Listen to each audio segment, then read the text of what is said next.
Hello guys, welcome back to my channel Rupa Rannaghar. আজকে আমি বানাচ্ছি বাঁধাকপির মোমো। এখানে নিয়েছি আমি বাঁধাকপিগুলোকে এরম ভাবে আমি কেটে নিয়েছি। এখানে নিয়েছি আমি পানির 200 গ্রাম পানির নিয়েছি। এখানে নিয়েছি গাজরগুলো আমি সব ছোট ছোট করে কেটে নিয়েছি। এখানে ক্যাপসিকাম আছে, পেঁয়াজ আছে, এখানে বাঁধাকপি নিয়েছি। এখানে নিয়েছি আমি 1 চামচ লঙ্কার গুঁড়ো, জিরের গুঁড়ো, ধনের গুঁড়ো, আদা রসুনের পেস্ট, নুন। আমি কড়াটা আগে থেকেই বসে দিয়েছি গরম জল করার জন্য। জলটা আমার গরম হয়ে গেছে। এবার এগুলো সব আস্তে আস্তে করে দিয়ে দেবো। এখানে আমি 5 মিনিট রাখবো।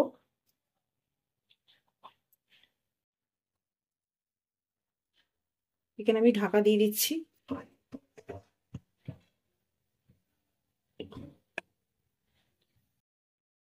এটা আমার হয়ে গেছে। এটা আমি এবার নামিয়ে নিচ্ছি ঠান্ডা করার জন্য। কড়াটা বসিয়ে দিচ্ছি। এখানে দিয়ে দিচ্ছি তেল। এখানে একটু বাটার দিয়ে দিলাম। তেলটা আমার গরম হয়ে গেছে। এখানে আমি দিয়ে দিলাম আদা রসুনের পেস্টটা। আদা রসুনের পেস্টটা একটু আমি ভালো করে ভেজে নেবো, যাতে আদা রসুনের পেস্টটা গন্ধটা চলে যায়।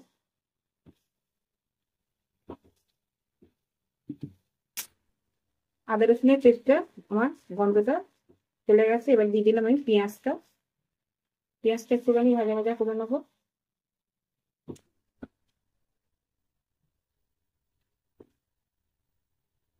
পেঁয়াজটা আমার ভাজা হয়ে গেছে। এখানে দিয়ে দিলাম আমি গাজরটা, ক্যাপসিকামটা,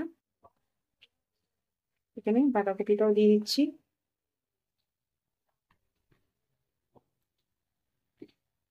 ভালো করে একটুখানি ভেজে নেব। এখানে দিয়ে দিচ্ছি এই মশলাগুলো।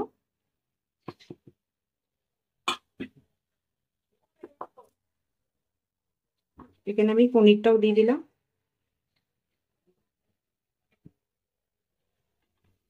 এবার এটাকে ভালো করে আমি কষে নেব। এটাকে ভালো করে আমি এবার কষিয়ে নিয়ে এটাকে ভালো করে আমি ভেজে নেব। এটাকে আমি এবার ঢাকনা দিয়ে দিচ্ছি 5 মিনিটের জন্য। ঢাকনাটা খুলে একবার দেখে নেব। আমার এটা হয়ে গেছে। এটা আমি এবার ঠান্ডা করার জন্য রেখে দেবো। দেখুন, এটা আমার ঠান্ডা হয়ে গেছে।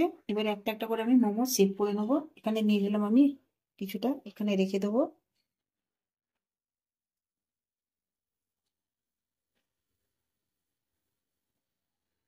নিয়ে এরকম ভাবে ঘুরিয়ে ঘুরিয়ে একটা সেভ করে নেবো।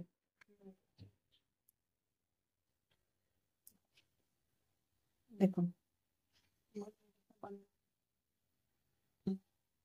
কিভাবে আমি সব কটা বানিয়ে নেবো। পুরটা মধ্যিখানে দিয়ে এরকম ভাবে রেখে হালকা হালকা করে মুড়ে নেব। এই কটা সব কটা আমি বানিয়ে নেবো। দেখুন এইভাবে আমি সব কটা বানিয়ে নিয়েছি। এবার আমি এগুলো তেলে আস্তে করে ভেজে নেব। দেখুন আমার সব কটা বানানো হয়ে গেছে। এবার আমি তেলে এটা হালকা করে ভেজে নেব। এখানে আমি গ্যাসটা জ্বালিয়ে নিলাম, কটা বসিয়ে দিচ্ছি। এখানে আমি তেল দিয়ে দিলাম হালকা করে।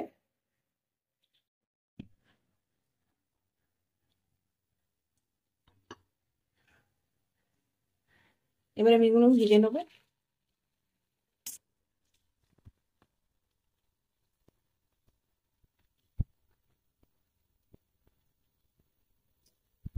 হালকা করে 2 সাইড ভেজে নেব। এবার এগুলোকে সব উল্টে নেব। তারপর এইভাবে ভেজে নেব।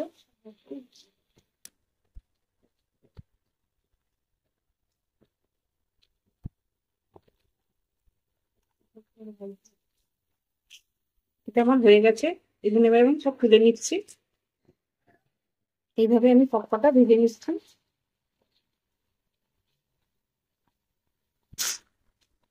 রেডি হয়ে গেছে আমার বাঁধাকপির মোমো। আপনারাও বাড়িতে এই রেসিপিটা ট্রাই করে দেখবেন। আমার ভিডিওটা যদি আপনাদের ভালো লাগে, লাইক করবেন, শেয়ার করবেন, সাবস্ক্রাইব করবেন। আপনারা ভিডিও দেখছেন কিন্তু লাইক করছেন না। লাইক করুন, শেয়ার করুন, সাবস্ক্রাইব করুন। নেক্সট ভিডিওতে আবার দেখা হবে।